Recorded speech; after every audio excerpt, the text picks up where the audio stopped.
Problema niya is on and off. Okay, plug natin para malaman natin kung anong problema talaga. Okay, plug natin. Yeah. Oh. Yan mga boss. Nagbiblink po yung ilaw. Yun. Tapos mamamatay. Yun mga boss, naririnig nyo naman, on and off. Boss, kaya nakubad ako boss kasi nagservice po tayo sa bahay mga boss. Okay, paki-plug, unplug na. Ito mga boss, buksan natin para malaman natin kung anong problema. Kung bakit nag-on and off.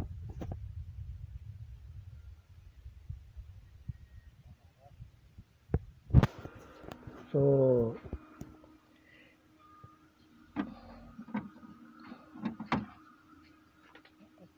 tapos ko muna mga boss, tignan natin kung ano.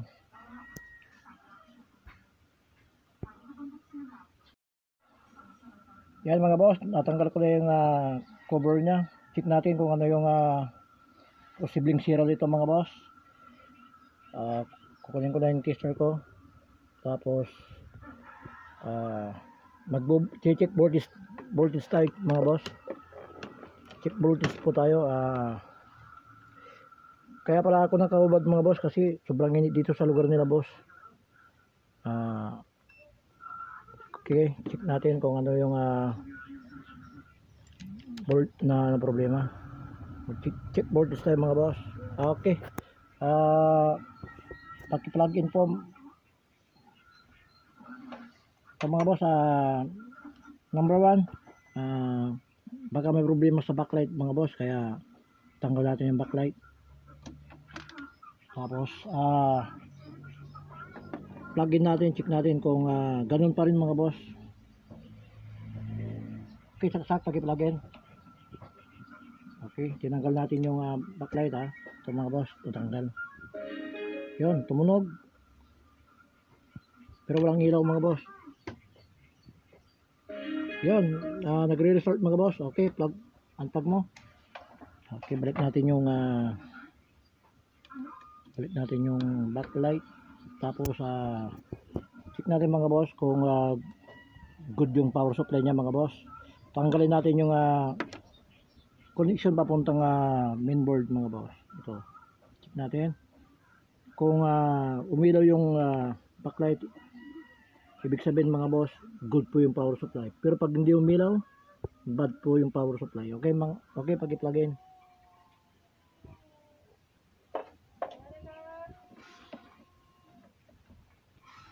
Ay mga boss, na-plug in na. Yon, walang ilaw mga boss, hindi umilaw yung backlight. Check natin kung may voltahe mga boss.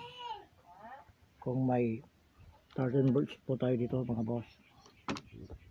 Mga boss, ang hirap pag walang kasama mga boss. Check natin dito kung mayroon. Yan mga boss, may 13 po. Yan may 13. Okay, paki-tanggal. Ito mga boss, tatanggalin po natin yung mainboard. Check natin. Ito mga boss, ito kulang na pala yung tornilyo mga boss.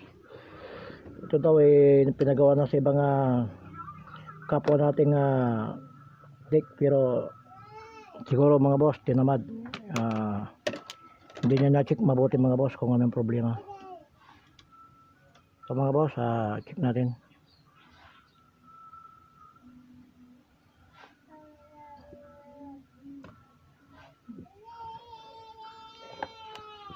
Mga boss,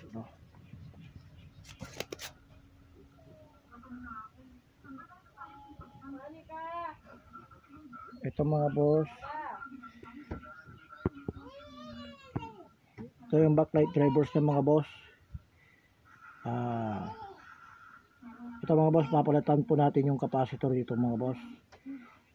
Malamang drain na yung capacitor dyan sa may nagsusupply sa backlight drivers. Ito mga boss, tatanggalin ko. Itong capacitor to boss is 47 by 160 volts boss. Ito yon. Ito yung sakit ng Samsung mga boss, mga Samsung na na-encounter natin.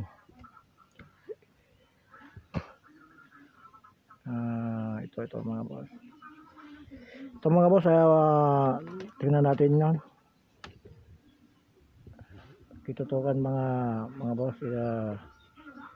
Ito mga boss is 160 by 47. Yan, 160 by 47 microfarad. So mga boss, wala akong mahanap na ganong piyesa. Ngayon mga boss, may nahanap ako is 250 volts by 47 microfarad. Ito boss, mataas po yung voltage nya. Okay naman ito kasi the same farad po sila, 47. Okay mga boss, kabit natin to. Check natin kung ito lang yung sira nya.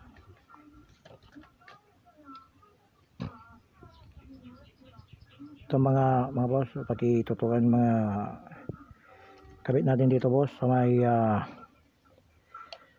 filter ng backlight drivers.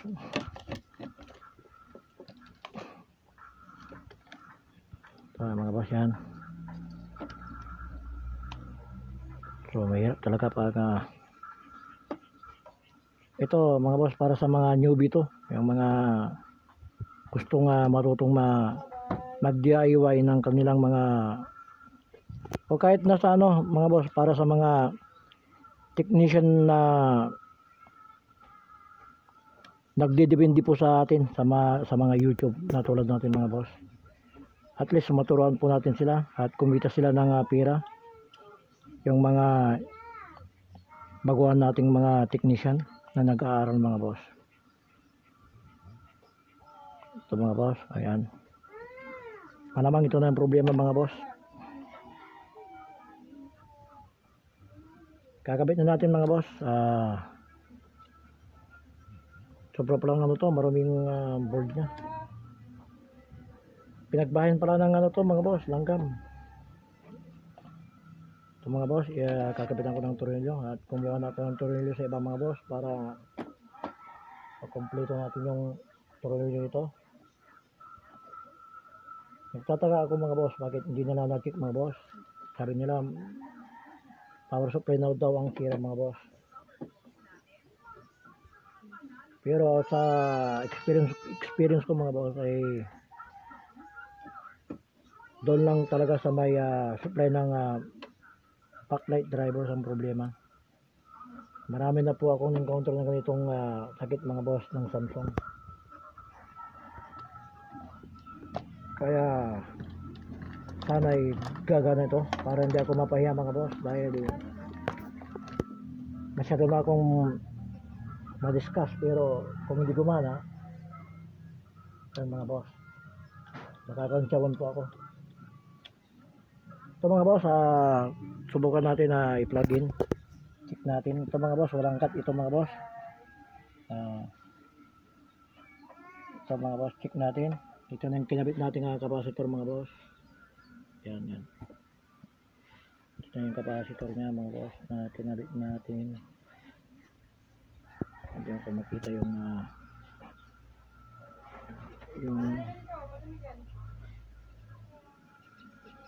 sana, where are you now? Sana talaga, hindi ko makita talaga. Yan, 250 volts, kita nyo? 547 microfarad. Okay mga boss, check na natin ito mga boss. Plug in natin para maraman akong ito mga boss na-plug in ko na mga boss. Okay, plug in.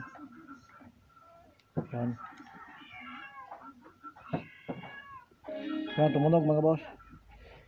At saka umilaw na mga boss, umilaw na. Yan yan mga boss, may ilaw na yun mga boss.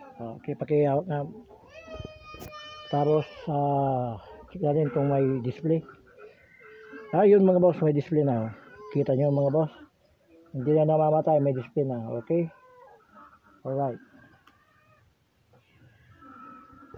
Ito mga boss, okay na ng natin Tatakban ko tapos magpapainal check tayo mga boss. Okay. Ipa-plug-in ko na. Yan mga boss. Plug-in natin.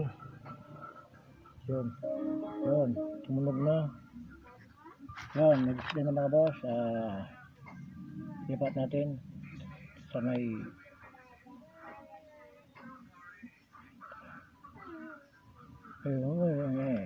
bakit walang nakuha signal mga boss. So Amerika pala ito mga boss. Bakit Amerika ito? Mga boss, i-recharge natin para i-recharge natin mga boss. Ito mga boss, ito yung nakaubad ako mga boss dahil sa sobrang init mga boss. Kitang-kita naman ang aking mabarahibong katawan ng mga boss. At tingnan natin nag-recharge ito mga boss. So check natin mga boss. Sobrang init talaga mga boss. Wala tayong magawa mga boss dahil talagang mainit ang panahon. So yan mga boss, nire-recharge ko mga boss.